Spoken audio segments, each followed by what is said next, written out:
everything was fine, and then you show up, and now we're dead. That's how it works. You kill their guy, they kill you!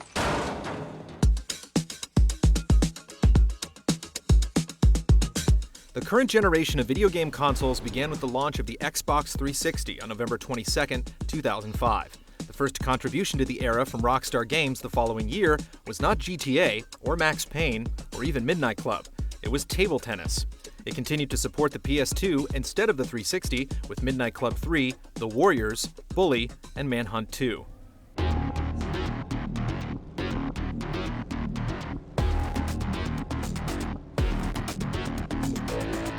For urban open-world enthusiasts, GTA Next Gen got beat to the punch by Saints Row on August 29, 2006. The game introduced character customization, GPS map tracking, ragdoll physics, and shiny HD graphics. Even DMA founder David Jones returned to the genre before Rockstar, designing the over-the-top Crackdown in 2007. Both games aim to separate themselves from GTA with a more prominent focus on creating chaos, goofing around in minigames, or using superpowers.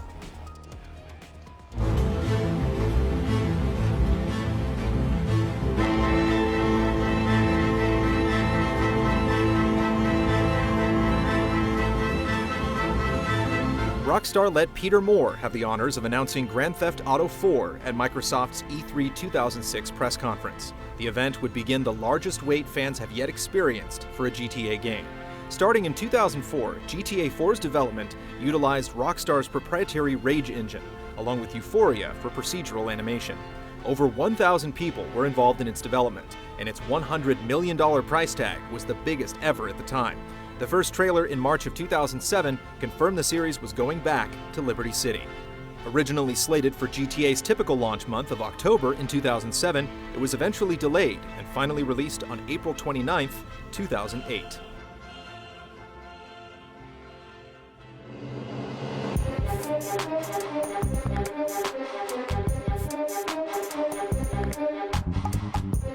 What about you? What about you, cousin? What? What about me? What's your name again? Big mouth prick. Better, Cassius. Sit down. I did what I did. I made a mistake. That don't make me the devil. Make him suffer. People forget pain so quickly. Grand Theft Auto 4 was co-written by Dan Houser, who had also penned GTA 2, GTA 3, Vice City, San Andreas, and both Stories on the PSP. The PS2 era played with parodies of popular films and television shows, but Houser wanted GTA 4 to have a story of its own, one that heavily criticized man's lust for greed, power, revenge, and the American dream. Its leading man was Niko Bellic, a trained killer from Eastern Europe whose specific nationality was intentionally never stated.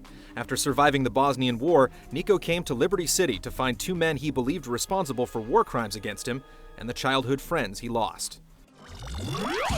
It's just like home. Just like home.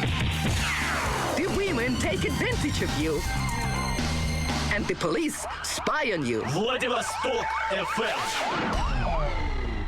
Okay. No, I can't do it. My cousin will do it. No, he's not a cop. Niko got his start in town thanks to his cousin, Roman, who operated a small taxi business around the corner from their shared apartment. It wasn't long before Niko was up to his old ways, snuffing out local mobster Vladimir Glebov and his employer, Mikhail Faustin. The latter exposed Dmitry Raskolov, Faustin's associate, as the game's central villain, after he teamed up with Ray Bulgarin, another shadow from Niko's past dealings in human trafficking. Niko chased Dmitry all the way to the end of the game, where two alternate finales deleted either cousin Roman or Niko's close friend Kate McCreary from the story. Previous GTA games focused on a handful of central mission givers, many of whom were portrayed by famous actors. Niko's address book was considerably bigger, but the plot relied more on personality than celebrity to widen its impact. Niko sold his services to drug dealers Little Jacob, Elizabeta Torres, and Playboy X, bodybuilding maniac Brucey Kibitz, ex-con Dwayne Forge, community leader Manny Escuela, and a corrupt arm of the government working as United Liberty Paper. Niko also befriended both the Irish and Italian mafia. His Irish contacts included Patrick McCreary, along with his three brothers, the LCPD cop Francis, the drug addict Derek, and the criminal mastermind Gerald. The Italian mafia in Liberty City 4.0 was run by Jimmy Pecorino and his go-to guys Ray Pacino and Phil Bell. The music, the city party too. Before it became a theme park full of chain stores, baby.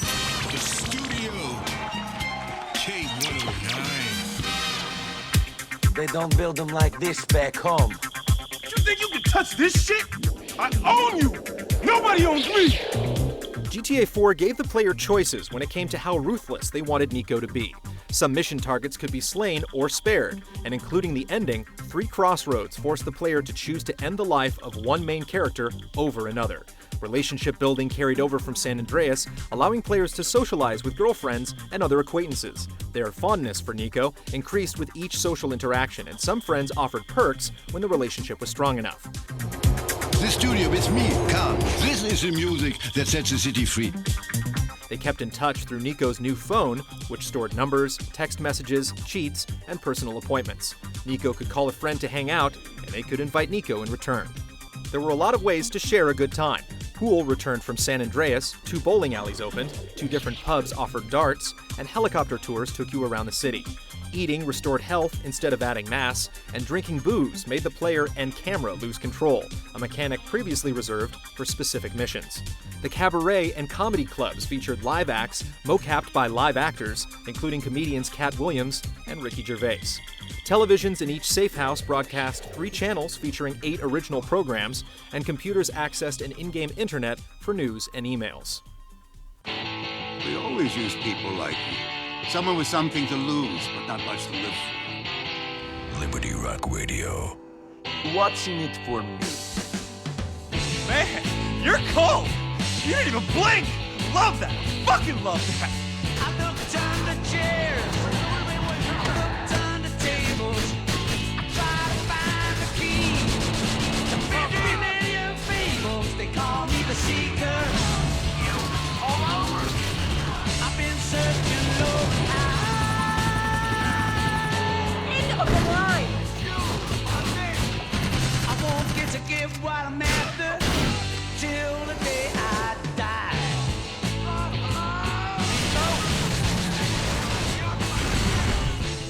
The map size was only 1/6 the size of San Andreas, but the areas were much more detailed and densely populated.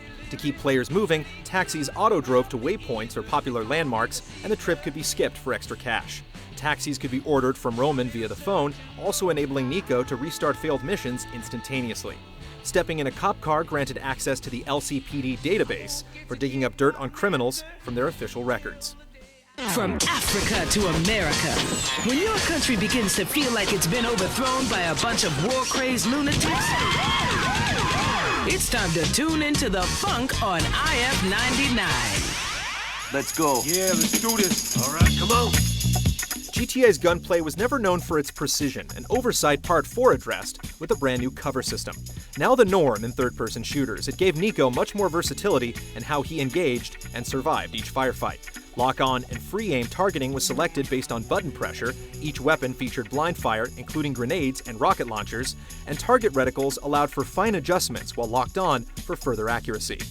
The new control setup paid more dividends when players went online in any of GTA 4's 15 multiplayer modes. A custom mod called Multi-Theft Auto had been bringing competition to Liberty City since GTA 3 was released on the PC in 2002.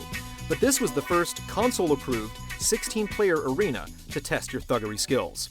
Guy with the hat. No, the guy with the, the bada-beep-bada-boop. This is Francois K on Electroshock, bringing you the sounds that are rocking dance floors all over Liberty City right now.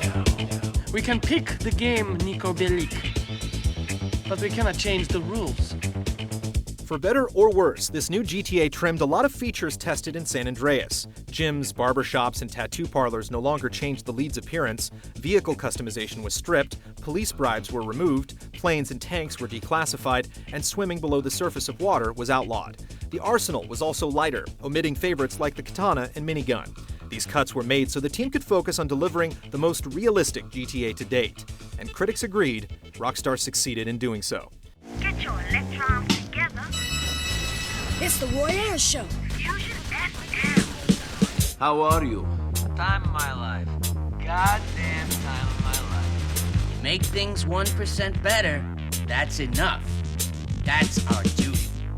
Grand Theft Auto 4 received 48 perfect scores, and over 10 publications awarded it Game of the Year. It sold 3.6 million copies its first day, becoming the fastest-selling game over a 24-hour period at the time, and nearly doubling the previous record held by Halo 3. Again, GTA 3 reached the PC after the consoles, with GTA 4 updating the instant replay feature that had been on PCs since GTA 3, and upping the multiplayer count from 16 to 32 players. To date, GTA 4 has sold over 25 million copies, and the franchise broke the 100 million mark in 2011. Because we have the freedom to rock. So F you commies. LRR, Liberty Rock Radio. It seemed logical to release expansions, as was common in this console generation, which GTA hadn't done since both London packs in 1999. Little did gamers know they had already met the two leads that would host both of GTA 4's extra chapters, and Rockstar had been hard at work on integrating these experiences into the story everyone thought they had already finished.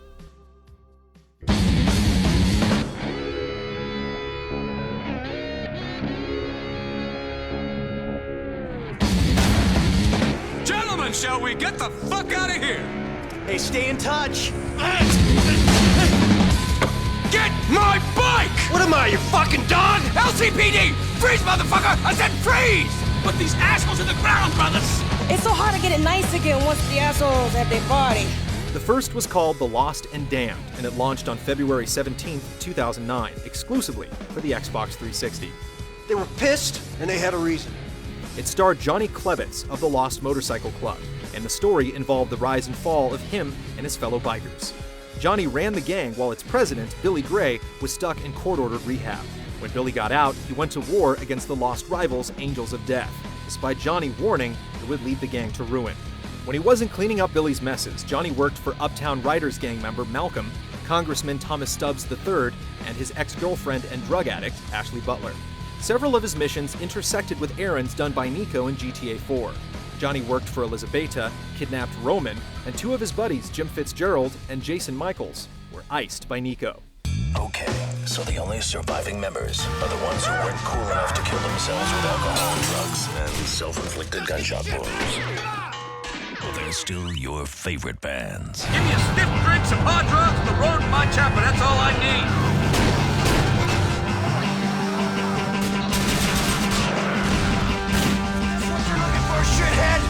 Lost and Damned had a third of the missions of GTA 4, and new mid-mission checkpoints made them easier to finish. Where Nico slowly earned his circle of friends, Johnny started out with the whole crew and soon their special abilities. Check her out! Deep Purple Highway Star. Some missions required Johnny to follow or lead a formation of bikes, and they followed him into gang wars updated from San Andreas. New minigames, TV shows, restaurants, weapons, and bikes filled out the experience. Well, this is crazy times, Liz. There's a recession going on. And in this troubling economic climate, you gotta make compromises. You're a smart guy. You'll figure something out. The James Gang, Funk number 49.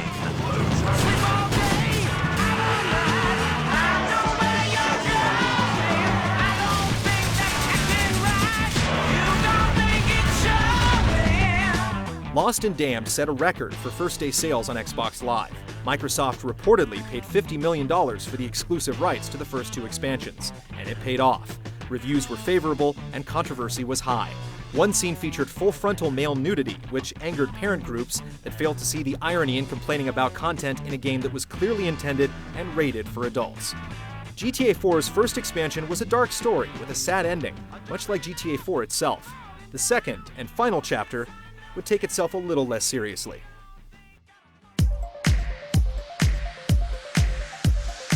My business partner, Luis. Gentlemen, we're in the great melting pot. We're not spics or Guidos or fags. We're proud Americans. Times change, Tony. Your brand of charming homosexuality, it's kind of run out of steam. Yo, what's up, man? Hey, what's up, man? Ay, Dios mío, people act like we're friends. Shit, we are friends, baby. We run a service. She knew the rules. She should have read the small print. The Ballad of Gay Tony was released on October 29, 2009. The star, Luis Fernando Lopez, was reintroduced to players at the same spot as the first time they saw him, standing in line at the Bank of Liberty City right before it was robbed by Nico and the McCrearys. Luis worked as a bodyguard for Anthony Prince, aka Gay Tony, who was connected to the Ancelotti crime family. Luis had to chase down Gracie Ancelotti when she was kidnapped by Nico and trade diamonds he originally stole from Nico to see her return safely. These cursed diamonds were the thread that wove all three stories together, and they wound up in the hands of a homeless man. Luis also did dealings with Maury Kibitz, Bruce's older brother, and Yusuf Amir, an Arabic immigrant from Dubai. These two, like Gay Tony, brought a lot of humor back into the series and introduced Luis to new gadgets. An armored personal carrier brought mobile cannons back, guns got much more of a kick with the M249 heavy assault rifle, explosive shotgun, and sticky bombs. Some cars had nitrous, and the parachute returned, so landing helicopters was again optional. Patrick Crowley.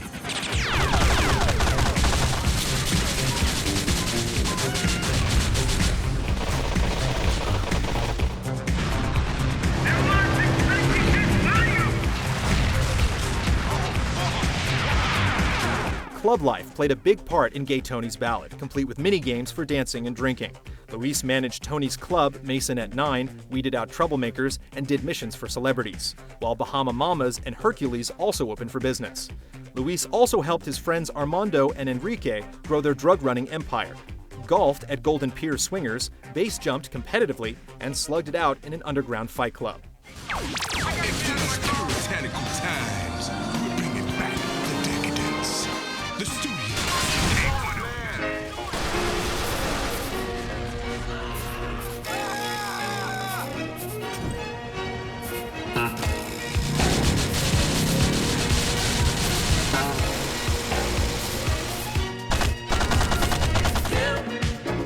Both Lost and Damned and The Ballad of Gay Tony were bundled together on a single standalone disc called Episodes from Liberty City on October 29, 2009, and the two expansions finally arrived on the PC and PS3 in April of 2010. They collectively encompassed the most material Rockstar had ever produced for a single GTA city, filling it with enough content and characters to do the Big Apple proud. We can only assume at this point that Rockstar will continue with episodic storytelling after the release of Grand Theft Auto V. Anyone who doesn't think this is the very best music throughout recorded history should just jump off a bridge and die. Alternative Radio X. Another evening is here, and what are you doing? The same thing you were doing yesterday and the day before. Slacking. And I love you for it.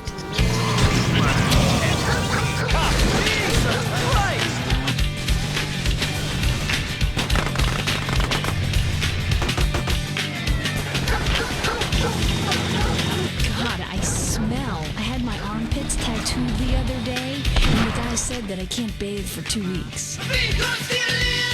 Liberty City is just a virtual town, but like any real city, it has grown and changed to fit the times. The first game had 7 radio stations with 3 tracks each. GTA 3 had 9 radio stations and 57 total tracks, not to mention the 33 different people that called into Chatterbox FM.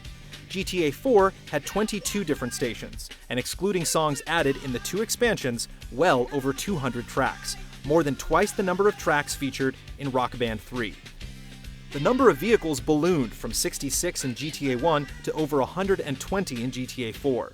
The dialogue script for GTA 4 was roughly 10 times larger than the script for GTA 3.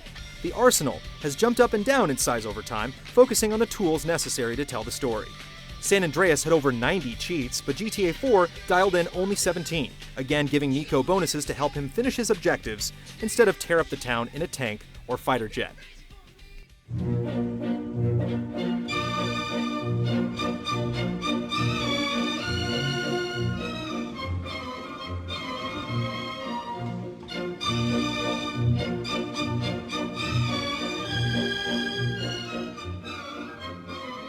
As the Grand Theft Auto series continues to evolve, it will always face this challenge. Should it buck realism and take players on a riotous, repercussion-free rampage, or tell gritty, difficult stories by putting the tough choices in the players' hands and making them pull the trigger?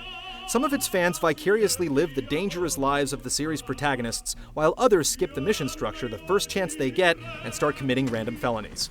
This is what makes the series great. You can play it, or play with it.